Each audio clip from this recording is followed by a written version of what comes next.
Alright, so we're continuing with nutrition today, and we're going to get into math. So we have 2 slides to go through first, and they are on animals that are sick and what we can do to help them. And I have no idea why there's a box on my screen, but I can't figure it out, so we're rolling with it.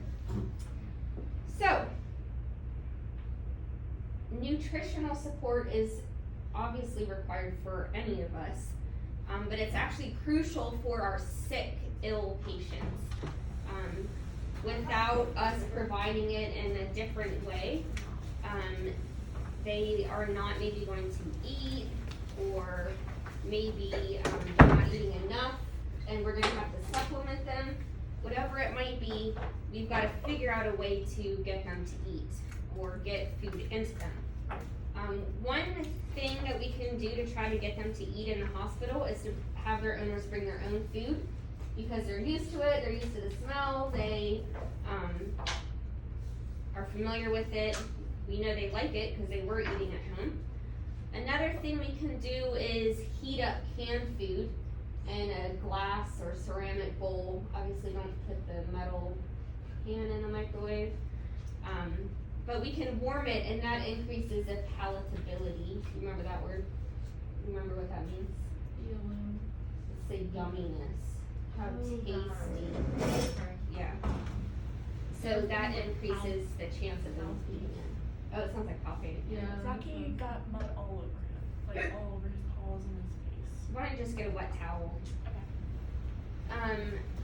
This is kind of strange, but you can actually add garlic. Like garlic powder is really yummy. And so sometimes if you sprinkle a little bit of that on, and it keeps the vampires away. We have to keep an accurate record of how much food and water they're consuming. So don't just say ate well. If you put a quarter of a can in and they ate a quarter, you write ate 1/4 can. If they ate half of the 1/4, ate 1/8 of a can. The whole like small amount, large amount, that isn't really helpful. Alright. On to more sick animals. If they cannot eat or they won't eat, so some examples, a jaw fracture, they were hit by a car, or we accidentally broke their jaw doing a dental when we were trying to remove that lower canine, or I know everyone makes fun of that picture of the cat up on my bulletin board, the really fat cat Molly, but despite her being morbidly obese, she was there in the hospital for not eating. So she had what's called hepatic lipidosis, which is from her not eating. So you can syringe feed them, which is basically like force feeding them, but that's not very nice, right? It's stressful. Sometimes that will actually turn them off from eating even more. Hepatic lipidosis for her, it was, I don't remember why she stopped eating, but they start turning yellow, icteric, jaundice, because their liver starts to basically break itself down. So it's not that common, but it's not that surprising either. So what are our options? We could use an enteral route, which I think of the word enter, like you're going to make it enter the body into their digestive tract. So that would be force feeding them, which again isn't nice. That could be both of these pictures here where we're putting it into that cat's esophagus. So I'm going to show you a video of how they did that. That's called a feeding tube, an esophageal feeding tube. That horse there, you can see it's got a tube in its nose. So it's going from its nose to its stomach, so it's a nasogastric tube. And they're going to be pushing food through that tube and into their stomach. Okay? Doesn't that like sting? To put it in, it's horrible. Horrible. But usually the horse, usually nasogastric is a horse, dogs sometimes, but they're so sick that they don't put too much of a fight up. Another reason that I know that it's horrible is my dad actually got really, really sick. Like, we thought they were gonna have to cut him open. because his bowel stopped moving, stopped working.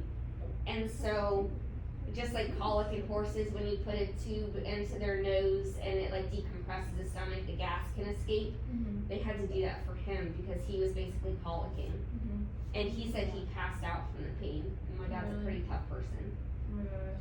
So, yeah, I cannot imagine what it would I feel like. can't remember if we put like one of those in my horse to flush stuff out or to do something Mhm. because she was eating, but she wasn't eating enough. Right. And I remember him sedating her for something, but I just can't. It's just like a blur. Mhm. Yeah, it could have been this. We do it for bloat too. You could either put in a nasogastric tube in the dog if it's out of it enough, or when we put them under anesthesia, you can put it into their esophagus, and it's like this rancid, nasty smelling brown liquid that usually comes out, Yep. but it lets the stomach shrink down so it doesn't flip in the meantime. Yeah, we had a dog come in. I think she came in Thursday because her blood sugar was really, really low. And so we had her on IV fluids, probably. We were checking it every hour to see if it was going up. And our one tech was force feeding her. Well, I came in Friday and they ended up putting her down because it just went down. Wow. If you're ever at home, K-Rose syrup is what you do. to That's pick what up. they were trying, and then that didn't work. And then they had to get something in her, so then they just took one of their big syringes and were like force feeding her, and she wasn't really fighting it. She was just kind of out of it. Yeah, there's probably something very wrong. Alright, so enteral is into the digestive tract. Parenteral, if you remember back from our roots PowerPoint, is a level 2. I think of poking, so you're gonna do an IV. So there's all different IV fluids that you can give them. A lot of this kind of animal would be replacement fluids, which has like sugar in it, and it's almost like feeding them through their veins. Or you can do both. So if you've got both going on, you've got a really sick patient. So let me show you a video on placing that esophageal tube.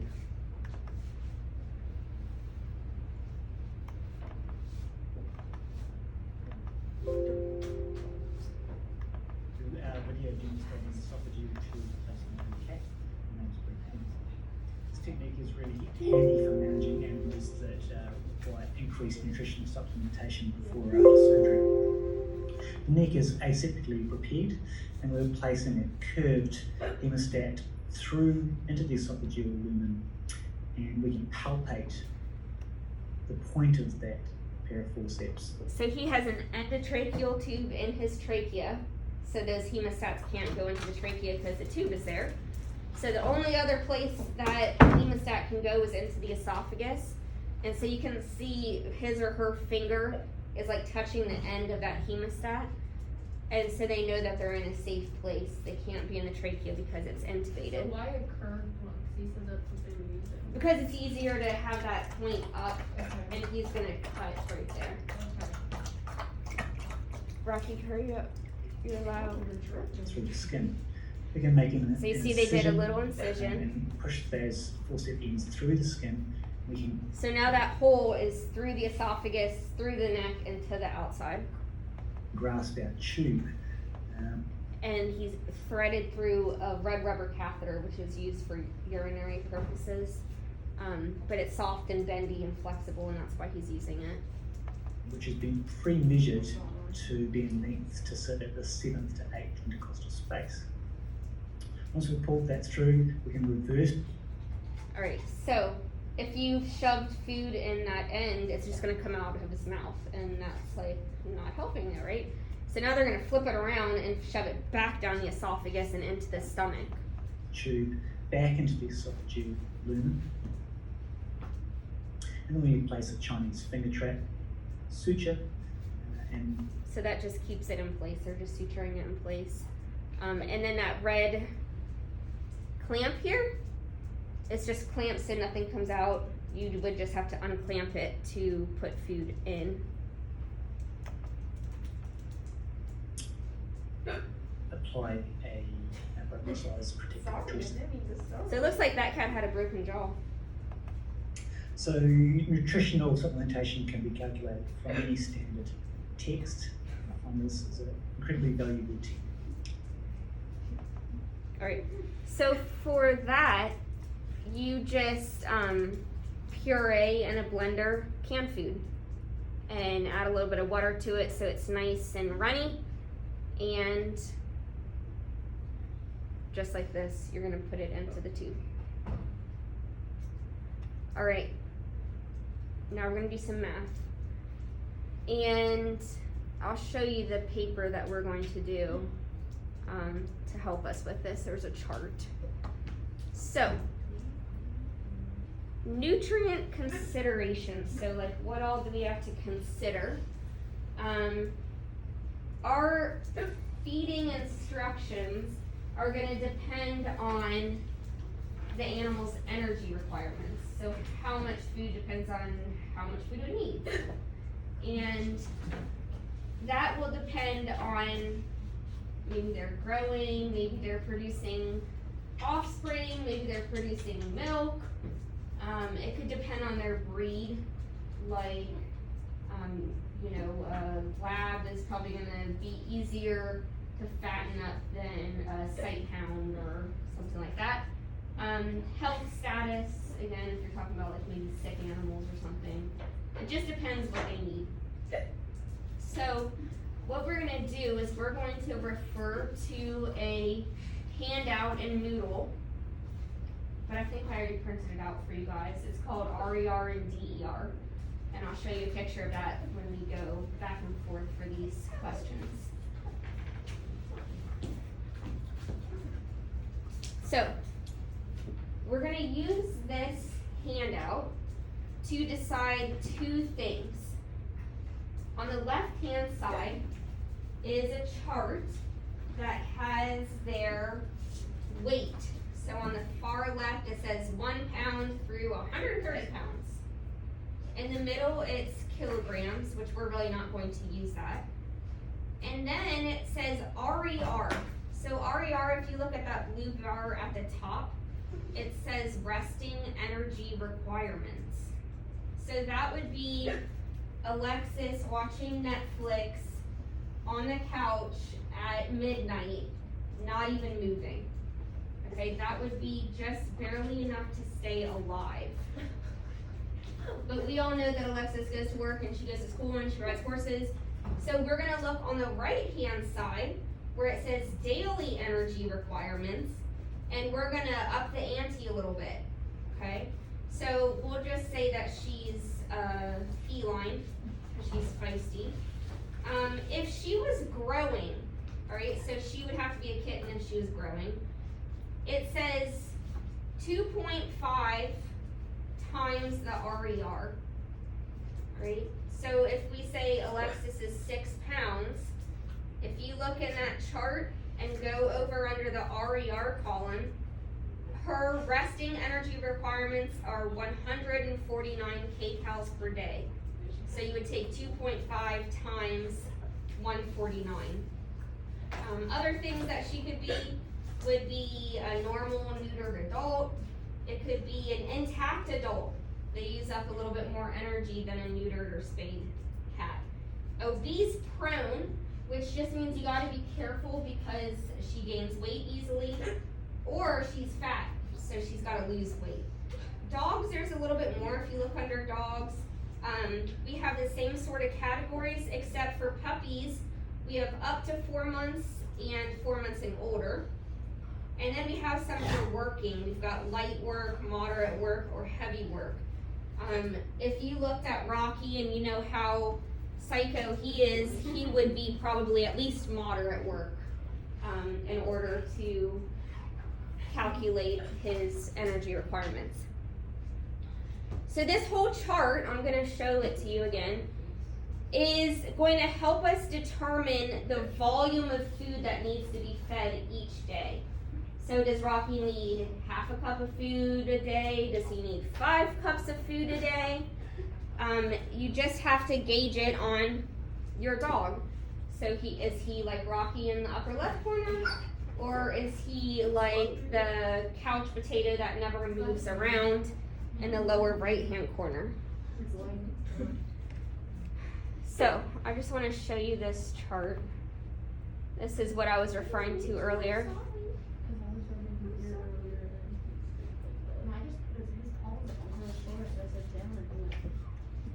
All right, so if you look on the far left-hand column, you've got pounds. Middle is kilograms. Again, we don't really have to deal with that. But you're just gonna go right across. Like we said, the example of 6 pounds would be 149 kcals per day. That's how much energy that dog or cat would need in order to live. Those are the resting energy requirements at rest. Now over here, we all do more than just live. So if we look over here, we're gonna decide, are we a kitten, are we a puppy, are we a dog in light, moderate, or heavy work? Do we need to lose some weight? And this is a chart that I'm gonna be referring to as we go through these math problems. So,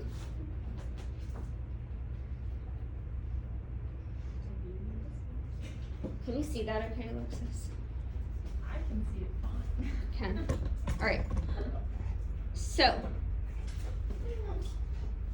that volume of food that we need to give is called the daily energy requirement. So how much food we need to give is called a daily energy requirement.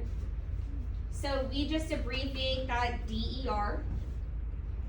And the way that we get that is we're gonna take the RER from that left-hand table based on its weight times the life stage factor. Is it a kitten? Is it a puppy? Is it high work? Is it a couch potato? Is it neutered, not neutered?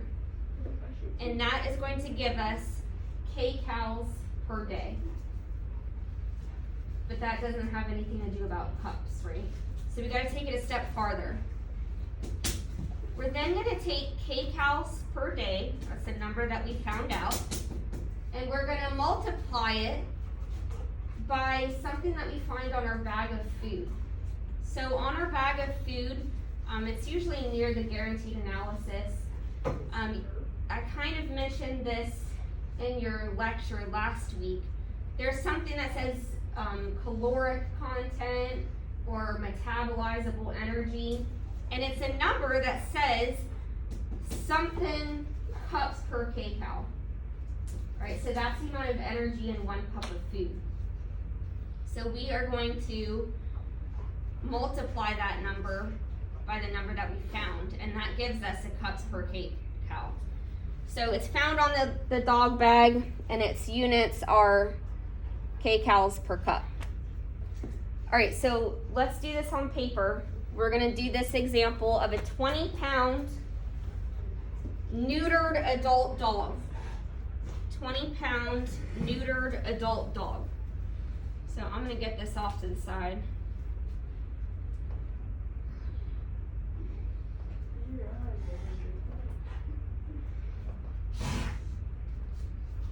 She said neutered, right? Yep, neutered adult dog. Okay. So first we'll find the RER. So if you go over here, 20 pounds. If I go over 366 kcals per day is my resting energy requirement.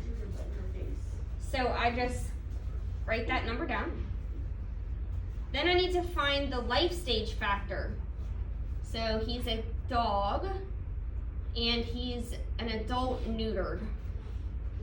So up here, it says average neutered adult is gonna be 1.6 times the RER.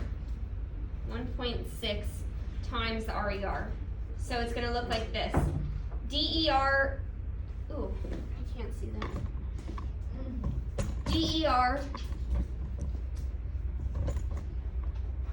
equals 366 kcals per day. You can find that right up here. Times 1.6, which we found right here. And we're going to get off there. We're going to get 585.6 kcals per day.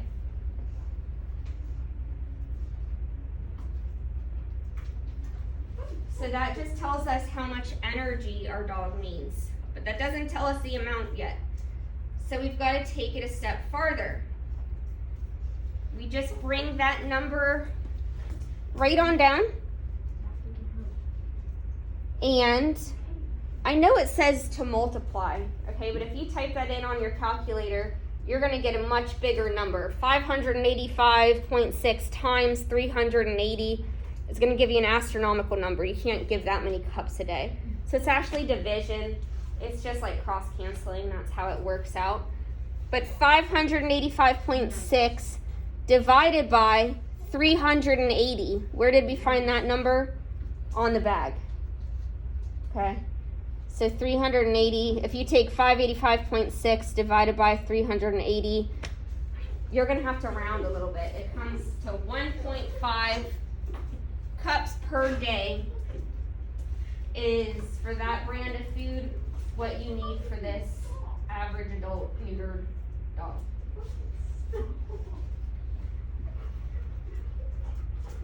You want to take him outside for a few minutes? Distracting, oh my gosh. Take a ball out. So to go from, so we did the 585.6. Uh-huh. Then you multiply by cup and then divide by the 380. You're literally just going to divide by the 380. Okay. Yeah. Technically, it's multiplication. If you set it up and like cross cancel it out, it'll be dividing. Okay. Because I was like, why is that times cup and then it says divide? Yep. Okay. It's 380 kcals in a cup. Okay. So on that bag of food, it would be 380 kcals in 1 cup of food. So that's for that bag of food, okay? And the reason, this would be the same for that dog all day long, but this changes per food. So like, if you fed it Beneful versus Nutro, that number is going to be different, and therefore the food that you give per day is different. So if you do the math, you're probably going to find that your dog needs less food than you're giving it, right? Generally speaking, okay? So we're actually going to do a project with this. We're not going to do it yet. We're going to do a lot of practice first. But I just think it's super important for you to know how much food your pet should actually be consuming. All right, so let's try one on our own. I am always going to give you this formula, okay? All right, my food bag says that there are 409 kcals in 1 cup of food. I'm sorry, you guys at home, you're probably car sick by now. And I'm telling you that we have a 10-pound cat that is obese prone. And I'd like you to try to go through and figure out how much this 10-pound obese prone cat should get. And then we'll walk through it together.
So, let's first find the RER.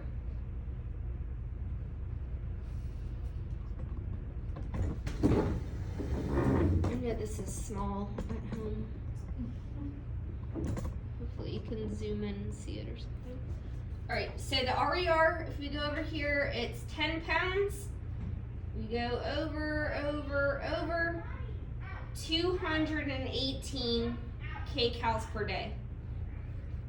Life stage factor, we're gonna go find kitty cat. It is obese prone, so we find 1 as the DER life stage factor. So life stage factor is 1, RER is 218 kcals per day. So the first thing I do is I just multiply those together. So 218 kcals a day times 1 is still 218 kcals per day. And we just bring that number down, 218 kcals per day times what I gave you on the bag of food, which I just made up a number, 409 kcals in a cup. And if you take 218 divided by 409, you should get half a cup of food a day. So that cat would only get a quarter in the morning and a quarter at night. Or if you're free feeding it, it's gonna get half a cup of food, period, all day long. It's not very much. But if it's obese prone, that's all it needs to survive. Alright. So, half a cup. We're not going to do the other math today. We're going to end there. I'm going to give you an example that I'd like you to try. So, Alexis, that'll be your ticket out the door. And you guys at home, I'll give that to you shortly. You can just tell me how much food you would give that creature.